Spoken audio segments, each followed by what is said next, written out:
Now that we've made our drinks, let's take a look at a couple of things that we should be doing to keep the Classic in good working order. Now, we've wiped out our portafilter, but above that is the shower screen. So this is where the water flows out of and goes down into our coffee. Now, oils and coffee grounds can build up in this screen, and getting something like a nylon bristled brush is great for scrubbing that out. You could use a paper towel, but a good sturdy brush can do a better job of getting any stubborn grinds out of there. So going underneath, you can simply run some water through.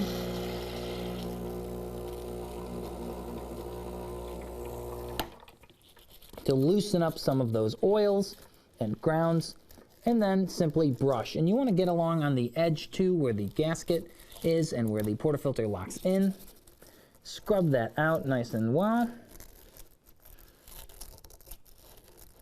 And you know, I would recommend, if you are going to say use maybe a towel for this, something more like a paper towel. You really don't want to get any fibers from cloth up in there, because that can wind up in your espresso. But otherwise, I'd say our screen's looking pretty good. Now, the other thing that you'll want to do is make sure that we're emptying the drip tray. So a lot of water can get in here, and there's not really an indicator other than your ability to see, hey, there's a lot of water in here. But simply pull out the tray, and you can dump out the water into the sink.